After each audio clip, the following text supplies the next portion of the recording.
Cube. Cher public, nous vous invitons à prendre place confortablement et à fermer la sonnerie de votre téléphone cellulaire. En cas d'incident, veuillez repérer les sorties de secours les plus près de vous. Bon divertissement. 1, 2, 1, 2. OK, c'est bon, on peut y aller. Sophie Durocher. Elle met en scène les arts, la culture et la société. Une représentation pas comme les autres. Sophie Durocher.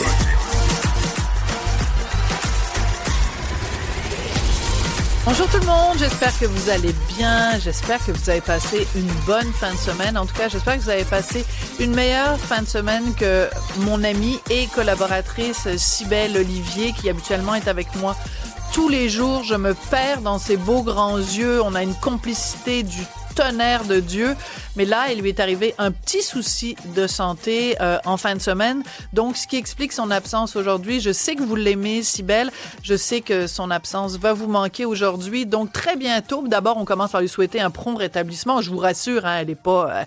Bon, un tout petit souci de santé, ce qui explique son absence aujourd'hui. Elle va être de retour très bientôt. Donc, je propose que collectivement, on lui envoie plein d'ondes positives, si on croit à ça, pour son prompt rétablissement à Cybèle, qui va être de retour avec nous bientôt. Moi, j'ai passé une excellente fin de semaine parce que je me préparais psychologiquement à l'idée que j'allais recevoir les organisateurs du Salon Tentation. Le Salon Tentation, ça va avoir lieu la fin de semaine prochaine. Et c'est un salon où on va parler de sensualité, mais aussi de sexualité. Alors, pour savoir quelle est la différence entre les deux, je vous propose une entrevue avec les deux organisateurs.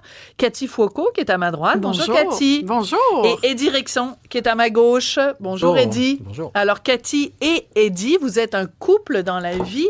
Vous avez décidé de mettre sur pied ce salon Tentation. Tentation comme dans... Exactement. Tentation sensuelle, tentation c'est vrai qu'avec les mains comme ça, là, jouer avec les mains et le son. Oui, tentation, ben exactement. Tentation, ça veut tellement dire plein de choses. C'est un salon, en fait, qui se veut effectivement sur la sensualité, l'érotisme, mais aussi sur l'ouverture, l'information. C'est vraiment un projet qui touche beaucoup de facettes de la sensualité et éventuellement aussi de l'érotisme. Oui. Alors, pourquoi utiliser le mot sensualité et pas sexualité? Parce que c'est trop rentre-dedans, là, c'est le cas de le dire? C'est parce que je pense que... Les deux se portent très bien, sauf que je trouve qu'en disant sensualité, en fait, ça fait moins peur. Ah! Ça fait moins peur. Ça, c'est intéressant. Oui, absolument. Donc, ça veut dire, Eddie, qu'en 2025, le mot sexualité, sexe, ça fait encore peur. Pourtant, on a l'impression que la sexualité est partout, qu'il n'y a plus de tabou, que tout le monde est super open, tout le monde est ouvert en wait down, puis ça passe par là.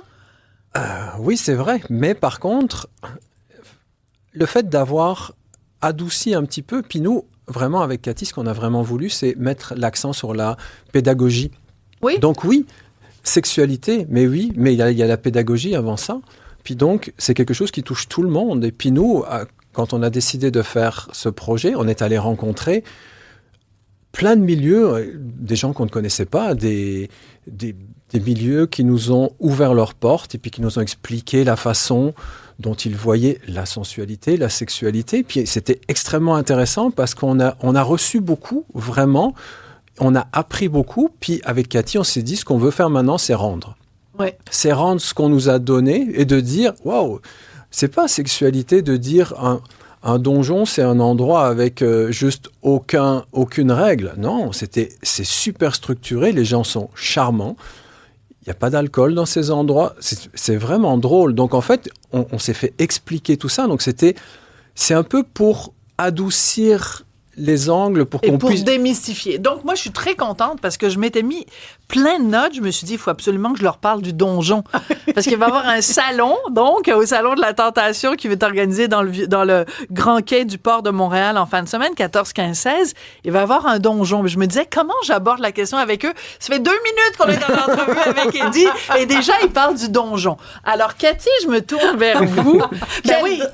Parce qu'habituellement, mettons, je vais au salon de l'auto, tu sais. Je me dis, OK, moi, j'aime les vroom vroom. c'est pas mon cas, mais mettons, au salon de l'auto, il y a des vroom-vroom, je vais pouvoir regarder les voitures de Luc Poirier, mais là, je vais au salon Tentation, puis là, il y a un donjon. Je me dis, oh boy, c'est pas un endroit où j'amène à moins de 18 ans, là. Non, définitivement pas. D'accord. Donc, c'est interdit au moins de 18 ans. C'est 18 ans et plus.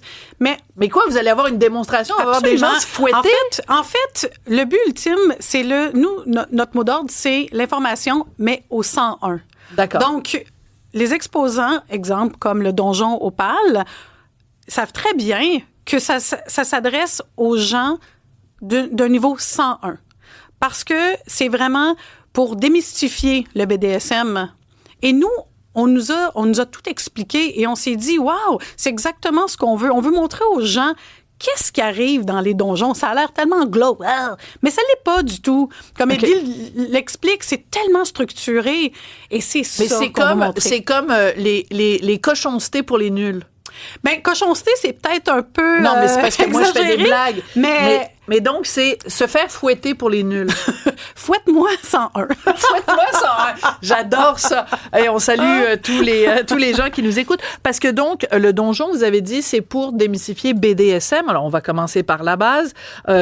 Quoique, depuis, évidemment, 50 nuances de degrés, tout le monde sait un petit peu, mais on va reprendre quand même les lettres une après les autres. Donc, c'est bondage, domination, sadomasochisme. Exact. D'accord?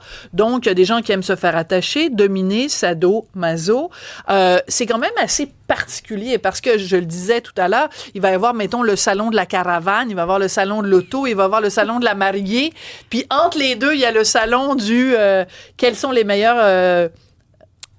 Ben, c'est vraiment très drôle parce que nous, on est toujours là-dedans. Oui. Hein? On est toujours dans cet univers-là. Parce que vous organisez le salon ou parce que... Est-ce que je peux vous poser la question d'abord? Est-ce que c'est quelque chose que vous pratiquez dans votre vie de couple? Nous, en fait, ce qu'on veut, c'est montrer aux gens que c'est une possibilité d'ajouter ça dans leur couple, si ça leur intéresse. Une façon formidable de ne pas répondre à ma question. Mais vous pouvez aussi dire, Cathy, c'est pas de vos affaires, Sophie. Non, je n'irai pas jusque-là. Ce que je voudrais, par contre, c'est de laisser le doute et de dire aux gens, je me demande si eux, ils font ça. Ça m'intéresse parce que, effectivement, ça regarde personne. Mais j'aime bien le doute planer, moi. Ça me plaît. D'accord. Alors, je peux vous dire, peut-être que Cathy et Eddie le font. Je peux vous dire que chez les Durocher-Martineau, c'est non. Il n'y a pas de donjon qui se passe. Il n'y a pas d'affaires comme ça. Et d'ailleurs, vous allez aussi avoir un espace libertin exclusif. Absolument. Je vous le dis tout de suite. J'espère que Richard écoute. Et je le dis, chez les Durocher-Martineau, on fait pas ça, ces affaires-là. Par contre, ça m'intéresse. Ah, mais c'est très intéressant. Ça m'intéresse de répondre à vos questions. Donc, comment on fait pour créer dans un salon? Parce que quand même, les gens vont payer, les gens vont rentrer. Il va y avoir vraiment un espace libertin. Donc, qui dit libertin dit échangisme. Va-tu y avoir des gens qui vont faire de l'échangisme mais c'est justement sur ça. place? C'est très intéressant que tu abordes. On peut se tutoyer. Oui, hein? on se tutoie. C'est très intéressant parce qu'on parlait justement ce week-end avec un des copropriétaires de l'Orage, qui est un des 2 clubs échangistes qui seront au salon. Et lui m'expliquait un peu le spectre de l'échangisme et du libertinage. Et c'est tellement intéressant parce que c'est pas ce qu'on croit, en fait. Et toutes ces questions-là vont pouvoir être répondues parce que non seulement ils ont un espace, parce que les 2 clubs principaux libertins à Montréal, donc le Club L et l'Orage, ont un espace commun. Donc, ils se sont vraiment joints pour vraiment avoir une espèce de grand kiosque avec les deux clubs. Et en plus, feront une conférence pour justement démystifier qu'est-ce que le libertinage. Okay. Donc, en fait, c'est un endroit où on va pouvoir aller, le Salon Tentation, pour poser toutes les questions qui nous passent par la tête et avoir le plus de réponses possible. Et c'est sûr que quand on parle de sexualité, puis qu'on parle de ça, puis ça, on a toujours un petit sourire, puis on trouve ça drôle, puis on fait des blagues, tout ça, mais il reste que la sexualité, c'est comme... On serait pas là s'il n'y en avait pas. Comme disait Non, mais tu sais, hein, c'est Hugo, ça fait rire Hugo Veilleux. Mais tu sais, la fameuse chanson de Yvon Deschamps, les fesses. S'ils n'avaient pas, on serait pas là. Fait que c'est sûr que nos parents ont joué aux fesses, puis nous, on joue aux fesses. Non, c'est pas pour les ça miens. qu'on fait des enfants. Tes parents, ils ont pas joué aux Non, fesses. pas les miens. D'accord.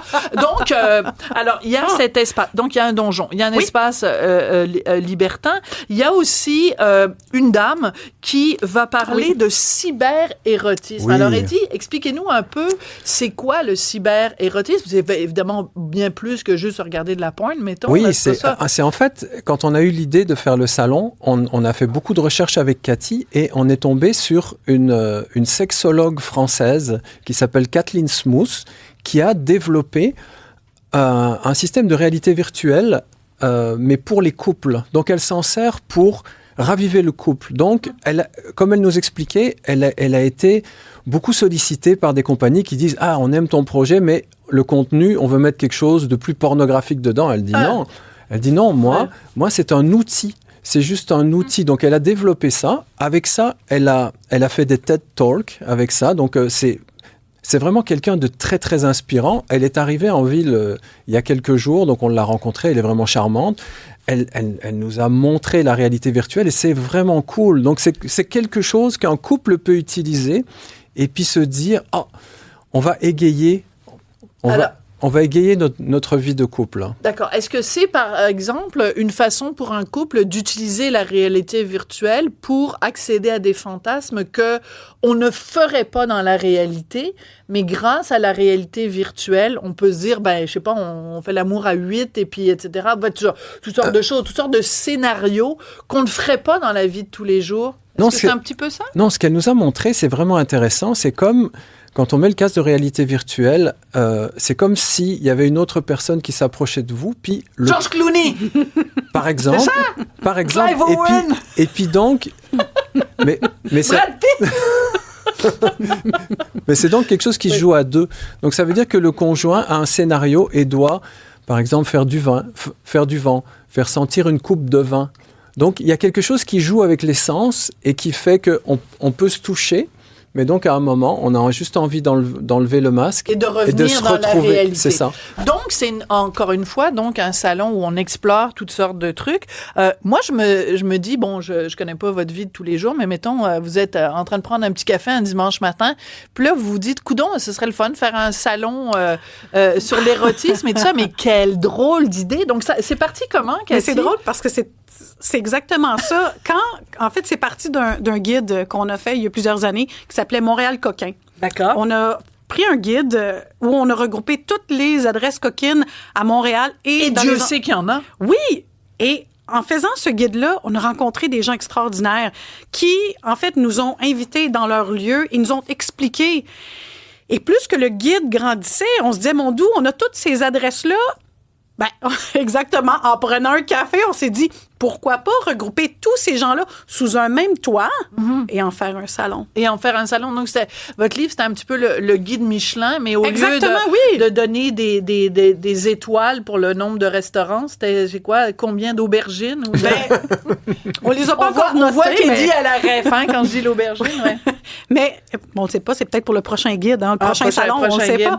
Mais c'est exactement comme ça que ça s'est passé, parce qu'on trouvait, exactement comme on disait, on a rencontré des gens extraordinaires. Ouais. Vraiment, qui nous ont montré leur art, leur philosophie, leur façon de vivre. Et ça nous a tellement interpellés, puis ça nous a tellement tenté d'aller plus loin, puis de le partager avec les gens. Et nous, tout ce qu'on fait dans nos vies, tous nos projets, il doit y avoir une partie où on redonne, toujours. D'accord. Ça fait partie Qu'est-ce qu'ils ont en commun, tous les gens qui travaillent dans la coquinerie à Montréal? En fait, les règles sont claires. Ah oui. Très, très, très, très claires. C'est drôle, c'est intéressant comme réponse, parce que j'aurais cru qu'au contraire, ce serait un milieu où justement on éclate les règles et tout, alors que vous me dites que non, c'est très réglementé, justement pour respecter les limites de l'autre. Exactement. Oui, il y a bien plus de règles. Enfin, on a découvert des gens qui ont bien plus de règles que dans un bar sur Saint-Laurent. Le non, c'est non. Je veux dire, ils ont des mots, par exemple, c'est ce qu'on nous a expliqué au donjon. Quand ça dépasse quelque chose, il y a un safe word. Oui. Ils disent le safe, et puis ça s'arrête. Je veux dire, il y a quelque chose d'être à l'écoute. Bon, oui, on adhère ou pas, mais il y a beaucoup de règles. Et je trouvais ça assez assez touchant parce qu'on vit dans un monde où on pense qu'il y a des règles, mais aujourd'hui, les jeunes garçons avec les jeunes filles, il n'y a pas toujours des règles et tout ça. Je trouve que les gens qu'on a rencontrés là étaient extrêmement structurés. Puis il y a une sorte de bienveillance parce que c'est consenti entre adultes. Donc, le consentement est toujours à la première place. C'est ça qui est vraiment intéressant. Voilà. Alors, contrairement à ce qu'on pourrait penser, c'est justement, bon, évidemment, entre adultes consentants, et c'est justement, il y a une question de respect, il y a une question de tout ça. Donc, c'est interdit, évidemment, au moins de 18 ans. Oui. Est-ce que vous avez comme un profil type à qui vous voulez que le salon s'adresse? Est-ce qu'il y a comme un portrait type de quelqu'un qui s'intéresse au côté coquin? En fait, la personne type, c'est la personne curieuse. C'est elle. Une fois qu'elle a 18 ans et plus et qu'elle a envie d'apprendre, elle pourrait passer 3 jours uniquement pour voir nos exposants parce qu'il y a des artisans extraordinaires qui vont être là. Mais en plus de passer puis de voir toutes les conférences parce qu'il y a des sujets pour tout le monde. Donc, monsieur, madame, il, elle, yel, intéressé à apprendre a sa place avec nous. Le kiosque le plus surprenant qu'il va y avoir dans votre salon. Ben oui, c'est évident. Ben oui. C'est le kiosque de Valérie, Vulvet Underground. Ah, ben je l'ai déjà reçu, Vulvet Underground. C'est sûr, oui. Ben oui, alors donc, je le raconte pour ceux qui sont pas au courant, puis vous allez pouvoir retrouver l'entrevue que j'ai fait avec elle. Ah, ça, c'est drôlement intéressant, ce qu'elle fait. Elle fait des moulages de vulves, et elle raconte qu'il y a beaucoup de femmes qui voient leur vulve pour la première fois. Elles ont jamais eu le réflexe de prendre, par exemple, un miroir et de regarder cet organe, enfin cette région du corps qui est si importante. Oui. Donc Vulvet Underground, oui, ça va être très amusant. Très. Puis je trouve que c'est tellement plus grand que d'avoir l'art qui sort d'une partie tellement intime, mais c'est aussi le processus au complet, de rentrer dans l'intimité de quelqu'un pendant ce temps-là, puis de laisser quelqu'un rentrer dans son intimité, c'est quelque chose d'extraordinaire. Et toute cette philosophie, mais c'est ça qui nous charme, c'est ça qu'on veut montrer aux gens. Absolument. Alors, moi, j'ai une équipe absolument formidable, et notre réalisateur, Jean-Philippe Leroux, a une question pour vous deux. Bonjour. Je serais curieux, en fait, de savoir vos conseils. Quelqu'un qui est peut-être trop gêné, mais qui aimerait se lancer, qu'est-ce que vous leur diriez? Asking for a friend. Ah, c'est ça. Jean-Philippe a un ami qui aimerait savoir, quand on est gêné, qu'est-ce qu'on fait pour se lancer. Vas-y, Eddie. Vas-y, ben oui. Réponds à l'ami de Jean-Philippe. Je trouve que, justement, le Salon Tentation Montréal est pour des gens curieux, gênés. Donc, en fait, on offre... Oui, effectivement, c'est ouvert le soir, ça sera un peu plus intime, mais sinon, c'est ouvert en journée. On a choisi le Grand Quai du Port de Montréal parce que tout est vitré. La lumière va rentrer à l'intérieur. On n'est pas gêné de rien. Je veux dire, il y a moyen d'aller se promener le dimanche après-midi, par exemple, et de découvrir Velvet Underground qui va expliquer sa démarche, un donjon qui vont expliquer leur démarche et tout ça. Donc, il y a moyen. Nous, on l'a voulu comme ça, on l'a voulu ouvert. Et donc, c'est ouvert. Alors, une petite promenade du dimanche après-midi. Minou, après le brunch, on s'en va regarder du monde se faire fouetter dans un donjon. Ben oui. Merci beaucoup. J'ai adoré cette discussion. Merci beaucoup. Nous aussi, merci beaucoup. Et donc, pratiquez-vous l'échangisme, vous, dans la vie de tous les jours? Il faudra suivre. Non, mais une fille s'essaye. On s'essaye, mais ça marche pas toujours. Non, mais c'est ça. Mais une fille s'essaye. C'est parce que si une fille s'essayait pas, elle serait pas capable de faire son métier. Cathy Foucault et Direction, vous êtes co-organisateur du Salon Tentation Montréal qui a lieu les 14, 15 et 16 février. Ça tombe bien, c'est la Saint-Valentin. Ça a lieu au Grand Quai du Port de Montréal. Merci beaucoup à vous deux. Merci à vous. Sophie Durocher. Divertissante. Elle sait comment se donner en spectacle pour vous offrir la meilleure représentation. Alors moi, ce que j'adore, c'est quand un invité rentre en studio et que, on commence à faire l'entrevue avant l'entrevue. Puis là, on se dit, non, arrête, dis pas ça tout de suite. Il faut attendre que les micros soient ouverts. C'est qu'il faut pas qu'il y ait une seule goutte du contenu qui soit perdu. Il faut garder ça pour les auditeurs, les auditrices. Alors, je suis en compagnie de Jarry, qui est humoriste, acteur, metteur en scène, animateur français. De son vrai nom, Anthony Lambert. pourquoi vous vous appelez Jarry? Parce qu'ici, pour nous, c'est un métro, puis c'est une rue, puis c'est... Un parc. Un parc? Ben oui. Et oui, je suis allé me promener dedans. Alors, pourquoi Anthony Lambert se fait appeler Jarry? C'est le nom de famille de ma maman. Ah. Et elle me dit, quand j'ai l'âge de 16 ans, le jour où je m'éteins, mon nom de famille s'éteindra avec moi. Et du coup, comme en France, on peut pas prendre le nom de famille de notre maman, c'est toujours forcément le papa, je lui ai fait la surprise. Bah, sur un certain nombre de trucs, vous êtes quand même un tout petit peu en retard en France. Mais c'est pas grave. Ah, mais sur beaucoup de choses. Sur beaucoup de choses. Par contre, il y a plein de trucs sur lesquels vous, Jarry, vous êtes en avance, vous êtes super ouvert. On va écouter un petit extrait de votre introduction quand vous commencez. Alors, parce que j'ai choisi 2 extraits pour présenter qui vous êtes. Alors, le premier extrait, le deuxième extrait s'appelle « Que » et le premier extrait s'appelle « PD ». Alors, il faut pas qu'on se mélange. Donc, on va faire jouer l'extrait PD d'abord. J'adore qu'on puisse dire PD ici. En France, on aurait déjà mais c'est parce que 2 procès. Ça veut rien dire au Québec. C'est pas ça veut rien dire? Non, c'est pas... Comment vous appelez un homosexuel au Québec? Ben, c'est parce que je peux pas le dire en ondes. Un caribou, êtes-vous malade? Une queue de castor, là, dit. Bon, d'abord, l'accent québécois, vous l'avez pas du tout. N'essayez pas, Jarry, là, c'est nul, mais nul à chier. C'est vraiment, c'est pas bon du tout. On va écouter un petit extrait, donc c'est l'extrait PD qu'on va écouter, s'il te plaît, en premier, Jean-Philippe. Alors, on m'a dit qu'au Québec, vous trouvez que quand on parle, nous les Français, on a un petit accent, du coup, on fait un peu efféminé, genre on est des PD. J'ai une bonne nouvelle, pour moi, c'est vrai. Ben, vous êtes gay? Oui. Ben oui. Ben, je suis né comme ça. Ben, formidable. Mais par contre, ça fait seulement 11 ans que vous avez fait votre coming out. Ouais. Pourquoi vous avez hésité si longtemps? Ben, parce que je viens d'un petit village et on m'avait jamais parlé d'homosexualité. Hein? Et ouais. Ben, il faut vraiment que ce soit un trou, ce village-là. Ben, c'est 600 habitants. Et sur 600 habitants, il n'y en avait pas un seul qui était gay. Non, ils étaient tous chasseurs, pêcheurs, footballeurs. Ouais. Et en fait, j'ai fait comme tout le monde. J'ai senti à l'adolescence que quand mes potes me disaient « Putain, j'ai fait l'amour avec une femme, j'ai adoré », moi, je disais « Ah ouais? T'as aimé? » Moi, j'étais pas emballé. Moi, parce que vous avez fait l'amour avec une femme, vous n'avez pas aimé ça? J'ai connu les femmes jusqu'à 27 ans. Ouais. Et d'ailleurs, je tiens à m'excuser auprès d'elles parce que je pense qu'elles ont dû passer des moments de solitude terribles, hein, tellement j'étais pas convaincant. Parce que vous le saviez pas vous-même que... Je crois que j'avais pas... Je crois que je me posais pas la question. Puis, ouais. Et à 27 ans, je devais épouser une femme et j'ai couché avec son frère. Donc déjà, c'est resté dans la famille, donc j'ai pas eu l'impression de la trahir vraiment. Mais non, mais vous imaginez, pour elle? Elle est cocu. Elle est cocu avant d'être mariée. Mais vous, on s'en fout de vous. Ben non! Vous l'avez rendue cocu avant le mariage et en plus avec son frère. Mais elle doit être dépressive, la pauvre femme. Non, elle m'a pardonné. Elle vous a pardonné? Oui. Ouais. Alors, non.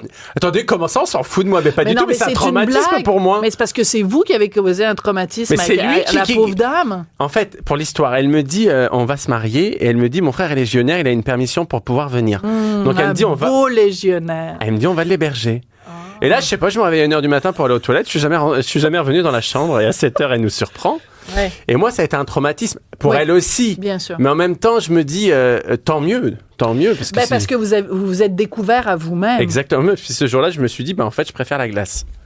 Préfère la glace. Il va falloir que vous me donniez. J'ai pas c'est pas les métaphores ici. Oui, non, on est capable au Québec d'avoir des métaphores. C'est juste parce que celle-là est particulièrement subtile. J'aime mieux la glace. J'aime mieux la glace. Je suis trop fan de vous, Sophie. Est-ce que je peux vous emmener avec moi en France?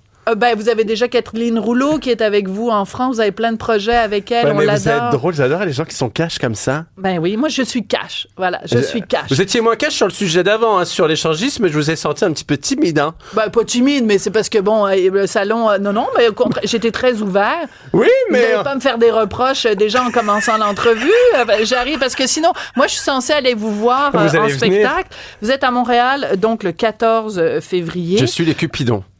Vous êtes quoi? Vous êtes le Cupidon de ces hôtes pour cette année. Voilà. Et en fait, vous allez après, il y a des supplémentaires, vous allez revenir en 2026. Et ce qui est intéressant, c'est que tout récemment, donc, vous avez conclu une entente avec, Comédia, maintenant Juste pour rire. Oui. Pourquoi c'est important pour vous de vous implanter comme ça au Québec, de venir nous voir? Vous en avez rien à foutre, c'est juste un public de plus? Non, juste pour le plaisir, honnêtement. Ouais. Quand Sylvain m'a proposé, Sylvain Parent-Bédard, donc le président directeur... Parent-Bédard. Parent-Bédard. Vous l'avez appelé Parent-Bédard, ça commence mal les relations. mais Sophie, mais je vous aime, mais c'est terrible. Vous avez eu des enfants?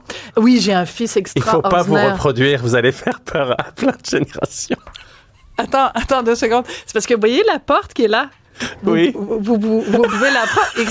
Ça fait 5 minutes qu'on se parle et il me dit vous devriez pas vous reproduire, mais c'est épouvantable. Qu'est-ce que c'est ça, cette affaire-là? Ah, je suis complètement amoureux. Vous aurez des comptes? Vous êtes amoureux? Ouais, mais mon mari est là et on va le faire venir. Il est juste à côté. Faites-le venir et alors j'ai pas peur. Alors donc, oui, revenons-en à nos moutons. Ah, nos moutons. Non, en fait, je suis venu et je suis tombé amoureux des gens. Je trouve que les gens, ils sont super. J'ai pas forcément envie de faire une carrière ici, très sincèrement. Ouais. J'ai envie de venir faire peut-être 1 ou 2 dates par an. Mais pas de m'implanter, pas d'aller dans toutes les villes du Québec. Tout simplement parce que, d'abord, je n'ai pas le temps. Et 2, moi, j'ai 47 ans aujourd'hui, je veux que du kiff, que du plaisir. Je veux plus aucune contrainte. J'ai pas envie de travailler, de me dire il faut absolument que je réussisse au Québec. Non. Mais de toute façon, en plus, vous êtes peut-être moins connu au Québec, mais c'est pas évidemment votre première visite. Vous avez participé à différentes années de comédia à Québec, mais en France, votre carrière est super établie, vous êtes animateur et tout ça. Et alors, c'est très rigolo parce que une des émissions à laquelle vous avez participé en France, c'est Masked Singer. Alors, il faut leur dire aux Français, ça suffit, hein. Parce que nous, on a cette émission-là au Québec. Et au Québec, on parle français, qui est la même langue que vous parlez en France. Mais nous, on appelle ça chanteur masqué. Mais c'est quoi ça? Masked Singer. En plus, je veux juste vous entendre. Dites-le le nom de l'émission. Masked Singer. Excusez-moi.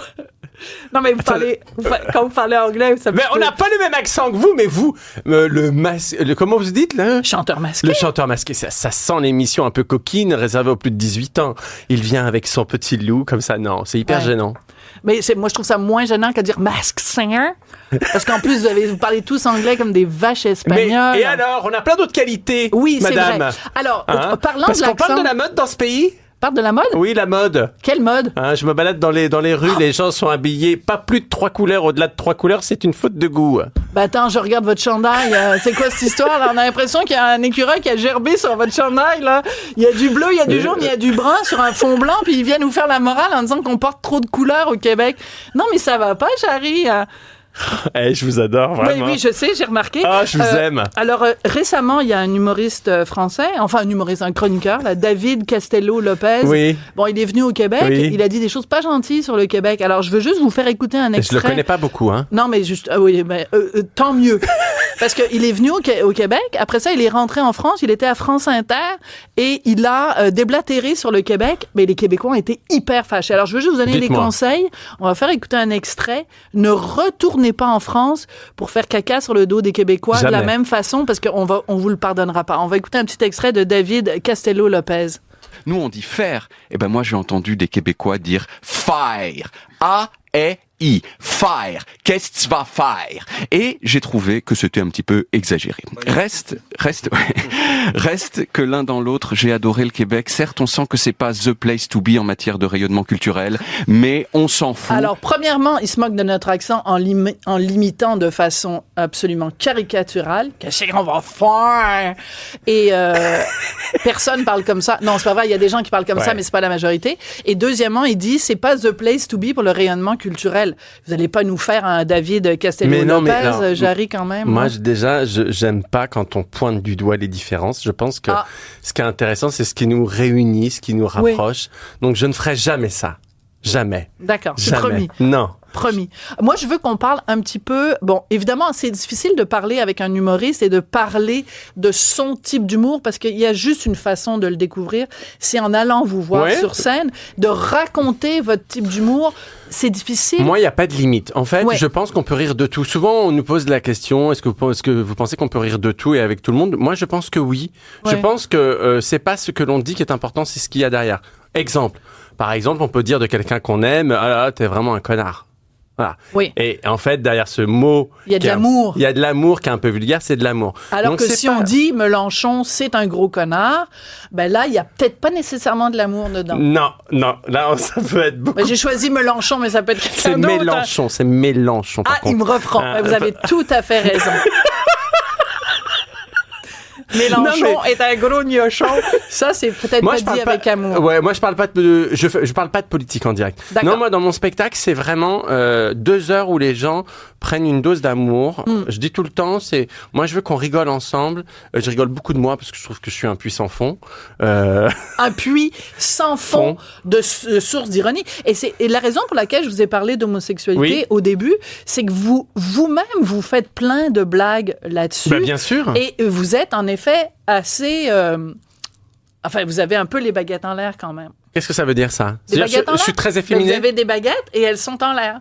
Ouais, et donc pour dire quoi? Non, mais pour dire que, mettons, à un moment donné, là, vous êtes sur scène, là, il y a un piano, là, vous arrivez comme si vous alliez sodomiser le piano et tout, donc vous allez beaucoup dans la caricature. Je suis instrumentophile. Ben, vous êtes instrumentophile. C'est limite la cage aux folles quand même. Oui, mais moi, je trouve qu'en fait, ce que j'aime, c'est que je peux être à la fois très masculin et très féminin. Je m'interdis rien parce que j'ai envie que de jouer, en fait. Il y a pas, ça, c'est un truc que vous avez pas qu'on a, nous, en France, le PD respectable, le PD qu'à la carte, le PD déjà, on dit pas le PD premièrement au Québec et on caractérise pas les gens en disant c'est un gay. À un moment donné, il est gay puis on passe à autre chose. Par exemple, Alex Perron, il est humoriste au Québec. Oui, je le connais. Je veux dire, on dit pas à chaque fois qu'on parle d'Alex Perron le gay de service et tout ça. C'est pas ça. France, on n'est pas comme ça au Québec. En France, on me le dit tout le temps. Tout le temps. Et depuis que je suis arrivé là, depuis 2 jours que je fais de la promo chez vous, on ne me le dit jamais. Quel bonheur, en fait. Donc, non, soyez pas, pour reprendre ce qu'il disait, c'est pas la place to be. Moi, je crois au contraire que c'est la place to be. Vous considérez que le Québec, c'est the place to be? J'adore. Je pense qu'au Québec, vous vous en foutez de l'apparence, du milieu social, etc. Totalement. Voilà. Après, il y a des choses ici qui m'interrogent et que j'ai hâte de voir vendredi. C'est comment Je sais que là, il y a des gens sur un passage que j'ai fait la dernière à Comédia où je touche les gens dans le public. Ouais. Je sais que certains étaient choqués en disant ça nous choque qu'on nous touche. Ben moi, si je vais voir un spectacle et que la personne descend de scène et me touche, j'aime pas. Mais pourquoi? Mais j'aime pas. Moi, si c'est dans la vie, il y a mon mari qui me touche, mon fils, un tout petit peu mes amis et c'est tout. Là, on s'est touché quand je suis arrivé. Non, on s'est pas touché. Ben si, on s'est touché le coude. On s'est touché. Ben pourquoi? Ben je vous ai pas serré la main non plus. Vous voulez qu'on se donne des bisous aussi? Ça fait 2 minutes qu'on se connaît. Et alors? Et ben pourquoi attendre si on peut se faire du bien? Si on peut se faire du bien. Mais c'est vrai! Pourquoi on attendrait si on...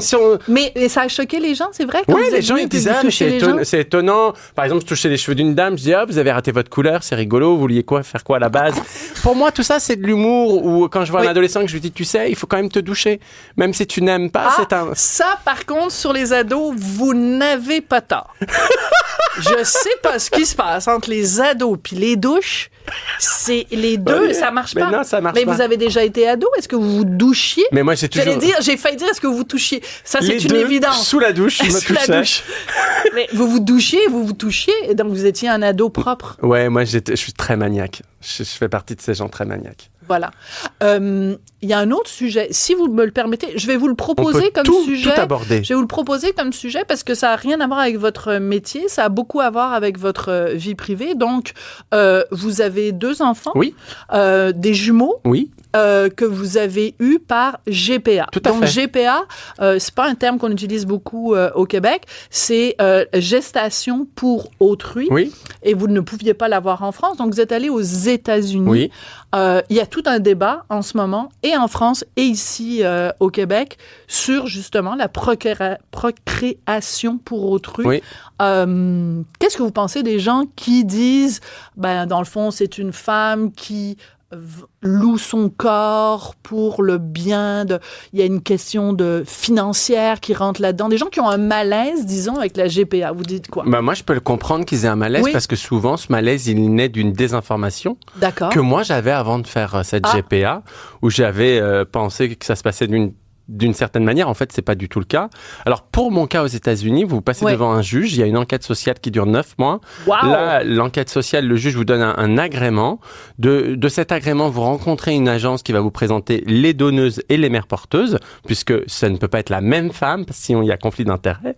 Donc, d'un côté, donc il y a quelqu'un, il y a une femme qui don donne d'ovocytes. Les ovules, voilà, c'est ça. Et après, il y a quelqu'un d'autre qui porte. Exactement. Et à ce moment-là, est-ce que l'ovocyte est fécondé par un de vous deux, vous ou votre mari? Oui, c'est ça. Et forcément. Nous, oui, bien sûr. Et après, ce qui se passe sur la question financière, une mère porteuse aux États-Unis, elle gagne à peu près 1 500 € par mois. Donc, ce qui doit correspondre à 1 300 $ ici. Peut-être, ou peut-être... Je me souviens pas ça, Mais moi, surtout, je l'ai fait parce que j'ai voulu adopter pendant des années en France. Et en fait, l'adoption pour les couples homosexuels, c'est 0,004% de chance d'être père ou d'être mère pour... Mais il faut leur dire aux Français, là, il faut qu'ils s'ouvrent un petit peu la tête. Mais il faut qu'ils s'ouvrent. Et c'est, en fait, moi, je milite pour ça depuis maintenant la naissance de mes enfants depuis 8 ans. Moi, j'ai rencontré une assistante sociale. Je donne juste cette anecdote, mais vous allez comprendre. Elle vient chez moi en France pour me donner l'agrément pour adopter. À l'époque, je vis dans un 110 mètres carrés en plein centre de Paris. Ce qui est énorme, ce qui est énorme. Vous êtes très riche, vous gagnez très bien votre vie. D'accord. Et là, elle me dit, c'est un peu petit pour avoir un enfant. On voit bien que vous savez pas ce que c'est. Oh, alors que moi, j'ai grandi... Elle aurait pas dit ça à un hétéro. À un hétéro. Alors que moi, j'ai grandi à 6 dans 60 mètres carrés. Et c'est parce que j'ai attendu pendant 4 ans d'avoir un agrément. Et quand j'ai eu l'agrément, on m'a dit, de toute façon, en tant que couple homosexuel, vous n'aurez jamais d'enfant ou un enfant à particularité ou atteint d'une maladie génétique ou atteint du sida, etc., etc. Et moi, j'avais pas envie d'être soignant. Je voulais être parent. Donc c'est là où je me suis tourné vers la GPA et que j'ai fait toutes ces recherches et que j'ai compris que c'était pas du tout aussi terrible ou dans le fantasme de louer les services d'une femme. Moi, il faut savoir que la mère porteuse de mes enfants est catholique. Elle m'a demandé absolument d'élever mes enfants dans la religion catholique. C'est drôle. Ouais. J'ai rencontré son mari, j'ai rencontré ses 2 filles. Je suis encore en contact avec elle. Et donc c'est comme une membre de la famille. Complètement. Ben écoutez, on a commencé en rigolant beaucoup. Puis on dit des choses sérieuses, puis on s'est rapprochés. On s'est beaucoup rapprochés. Est-ce qu'on s'est pas rapproché les gens? Est-ce qu'ils nous voient? On s'est rapprochés, mais on va quand même pas se toucher. Regarde, il essaye de m'embrasser. Vous êtes vraiment... oui! Non, mais ça va pas, là. Il faut aller au club échangiste pendant le salon de vous savez quoi? On va y aller ensemble, on va faire un reportage. Non, pas du tout. On aura 2 points de vue intéressants pour les téléspectateurs. Oui, mais moi, mon point de vue, je sais qu'il est intéressant. Vous, je sais pas. Vous êtes encore... Je pense que je peux vous surprendre. Sous observation. Ça va être un plaisir d'aller vous voir en spectacle. Moi aussi, j'ai hâte de venir vous toucher. Une belle découverte. Kathleen Rouleau m'avait dit toutes sortes de belles choses sur vous. Ben, je vois qu'elle avait, en partie, en tout cas, raison. Jarry, vous êtes humoriste et on va vous voir le 14 à Montréal. Ouais. Puis ensuite, vous revenez à Québec en 2026. Ouais. On sent quand même que vous avez grandi en France parce qu'il y a des très bonnes choses en vous. et ça, je suis quand même... Vous savez qu'au Québec, on me dit tout le temps que j'ai un accent français, puis en France, j'ouvre la bouche et les gens me disent « Ah, vous venez du Québec ». Non, moi, je trouve que quand je suis rentrée, je me suis dit « C'est une Française ». Merci beaucoup, Jarry. Ça a été un plaisir. Moi aussi, je vous aime. Et pardon auprès de votre mari. Ah, vous allez surtout auprès de mon enfant, que vous vous excusiez. Merci beaucoup, Jarry. Sophie Durocher. Elle pose les projecteurs sur les acteurs de la nouvelle.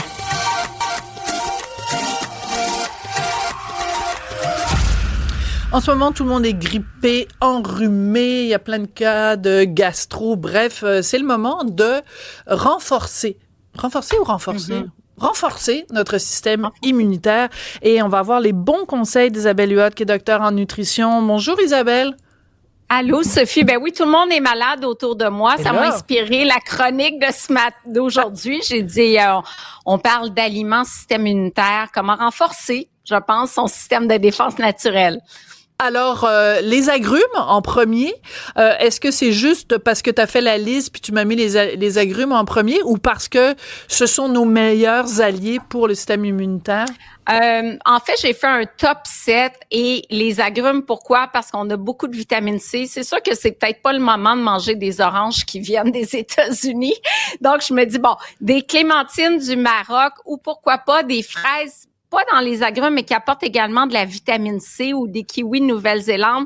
Parce que, à la base, ben oui, les kiwis, on adore ça. Il y a énormément de vitamine C et la vitamine C, c'est un allié du système immunitaire. faut rencontrer les besoins en vitamine C, 75 mg à 90 mg par jour. Et on n'a pas besoin nécessairement de suppléments de vitamine C. Je ne sais pas si tu en prends, Sophie. C'est très populaire, les suppléments. Ben, j'en prenais avant, mais à un moment donné, dans une de tes chroniques, tu as dit que, tu sais, tant qu'à y être, autant en prendre. Fait que j'ai arrêté. Parce que moi, je suis tes conseils. Ah, je le sais, tu retiens tout. Parce qu'en fait, souvent, les suppléments de vitamine C, on parle de 500 mg par jour. C'est hydrosoluble, il n'y a pas de problème. Donc, on va l'éliminer. C'est juste que les besoins, on parle de 75 à 90 mg par jour. Donc, c'est une dose qui est très concentrée. Si on mange suffisamment de fruits et légumes, on rencontre les besoins en vitamine C. Et ben, j'ai mis les agrumes parce qu'en plus, on a ce qu'on appelle des bioflavonoïdes. C'était vraiment la mode durant la COVID, là, de prendre des suppléments de bioflavonoïdes parce que et la vitamine C et les bioflavonoïdes qu'on trouve notamment dans les agrumes ont un rôle sur le système immunitaire. Ouais. Alors, sais-tu pourquoi aussi je préfère manger des kiwis que prendre, mettons, un supplément de vitamine C? Oui. C'est parce que c'est le fun de manger. Oui. Ah, moi, je suis tellement d'accord. Tu sais, le fruit, en plus, il est-tu assez extraordinaire? Ça a l'impression que c'est une testicule de gorille, c'est tout poilu. T'ouvres ça, c'est brun à l'extérieur, c'est vert à l'intérieur, avec des petites étoiles noires, un centre blanc. La texture est fabuleuse, le goût, ça explose en bouche, versus une pilule, je m'excuse, ça n'a aucun... Voilà. J'en ai mangé 2 aujourd'hui, puis en plus, on a des nouvelles études qui indiquent que le fait de prendre 2 kiwis 1 heure avant d'aller au lit pourrait favoriser l'endormissement de 17 minutes. Donc, tu t'endors 17 minutes plus tôt. Donc, avis des petites études, pas beaucoup de sujets, mais quand même, il y a beaucoup de gens qui font de l'insomnie. Et puis, c'est chouette, on a même une photo. Ben oui. Et en plus, pour les gens qui font de l'insomnie, ça donne un petit coup de plus. Alors, on va finir par manquer de temps, donc je veux absolument qu'on parle des noix, parce que moi, j'adore les noix. Régulièrement, dans tes chroniques, tu nous parles des noix. Et ce qui est surprenant, c'est que les noix, ça a l'air d'être bon pour tout. Tu sais, à chaque fois que tu as un sujet, tu finis à un moment donné par me glisser une petite noix par le côté. Donc, vraiment, quel aliment absolument fabuleux. Ben, en fait, les noix et les graines, c'est fabuleux. On devrait en introduire plusieurs fois par semaine. Éric Simard en parle tout le temps. C'est associé à la longévité, diminution des risques de maladies cardiovasculaires. Mais dans les noix et graines, on a du zinc, qui est un minéral. C'est probablement le minéral qui est le plus associé au système de défense naturelle, notamment la graine de citrouille. Et souvent, quand je dis de manger des noix, les gens disent, oui, mais ça coûte cher, des noix. C'est très coûteux à l'épicerie. Mais la graine de citrouille, souvent, elle ne coûte pas cher et c'est une source de zinc hyper intéressante. Même chose, j'aurais pu ajouter les légumineuses qui apportent du zinc également. S'il nous reste peu de temps, là, je parlerai des champignons. Oui, c'est rare, j'en parle des champignons. C'est pas mal. Oui, mais profites-en. Okay. Profites-en parce que j'avoue que quand j'ai vu les champignons dans ta liste, j'ai été un peu surprise. Surtout que tu m'as nommé une sorte de champignon en particulier. Et là, parce que mon ordinateur est éteint, je n'arrive pas à retrouver le nom du champignon en question. J'ai nommé le reishi, mais en fait, c'est la grosse mode, les champignons adaptogènes. Ouais. On en parle beaucoup pour stimuler le système, gérer le stress, stimuler le système immunitaire. Le reishi, le shiitake, le chaga, c'est la grosse mode. Il y a plusieurs gens qui vont prendre des laits frappés avec des champignons, justement. Puis effectivement, il y a un lien avec le système de défense, avec le système immunitaire. C'est aussi une source de vitamine D. Et c'est rare les produits d'origine végétale qui apportent la vitamine D, laquelle vitamine, comme la vitamine C, est très associée à un système immunitaire qui est optimisé. Donc, manger des champignons et même le shiitake, excellent, c'est probablement le plus accessible parce que c'est tellement bon, parce que sinon, il faut aller dans des petites boutiques d'aliments chinois. C'est plus difficile à trouver du reishi ou prendre des décoctions de chaga. C'est plus compliqué. Donc, shiitake, très accessible. On en trouve partout. Et tu sais quoi? Tu les fais revenir dans la poêle avec un petit peu d'huile d'olive, beaucoup de poivre, même un petit peu d'ail et tout. Puis bading, ça accompagne plein de protéines. Fait que moi, j'adore les shiitake. Bon, ben écoute, c'est génial. En plus, tu viens de mettre du poivre, pourquoi pas du curcuma? On est dans le régime anti-inflammatoire. C'est parfait. J'avais le kéfir aussi. Je sais pas si ça m'a ça m'a intriguée également. Oui. Je n'ai pas le réflexe kéfir.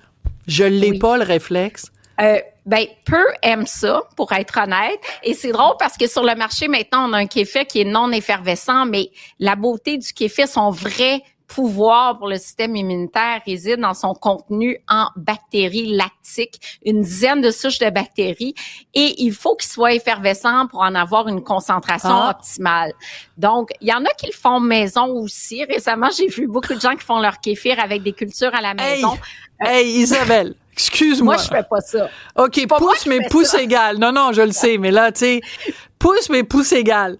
Tu sais, je suis déjà, moi, là, mon gros accomplissement de la fin de semaine, c'est si j'ai fait bouillir de l'eau et j'ai mis des pâtes dedans. Là, faire mon propre kéfir, on s'entend-tu que je suis pas rendue là? Écoute, je suis bien étonnée, moi aussi, mais il y en a qui font leur tofu, leur kéfir et tout ça. Waouh, leur yogourt, leur pain, évidemment, après la vague de la pandémie. Mais le kéfir, c'est vraiment, vraiment un super aliment intégré. Sinon, ça peut être un lait fermenté de type Bio-K+, qui est un lait fermenté aussi, qui contribue parce que le système immunitaire, 75% des cellules immunitaires se trouvent dans l'intestin. Donc, pour nommer le mot que je nomme à chaque semaine. Microbiote! Voilà!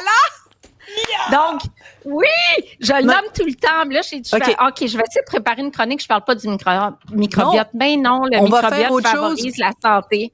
On va faire autre chose. C'est que je vais avoir ici, à tous les lundis, une bouteille de vodka avec un petit verre à shooter. Et chaque fois que tu vas dire microbiote, les doses, j'adore doses. Oui, moi, j'allais pas... Oui, vas-y.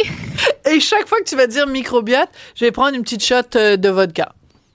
Ben moi, je te recommande plus une petite shot de dose ici. C'est gingembre et curcuma avec citron et poivre noir. Ça, pour l'immunité, c'est très bon. C'est fabuleux. Puis tu sais, pour ceux qui sont abonnés à leur panier Lufa, je fais une publicité gratuite pour Lufa parce que je les adore. Et on peut donc rajouter dans son panier, évidemment, des doses de doses. Et en effet, ça, c'est vraiment très bon. Un beau produit québécois. Absolument. Écoute, il nous reste 12 secondes. Je te remercie. Je t'embrasse. D'accord. OK, merci ma belle Sophie. Allez en paix et prenez soin de votre système immunitaire et de votre microbiote en écoutant Cube. À demain. Cube.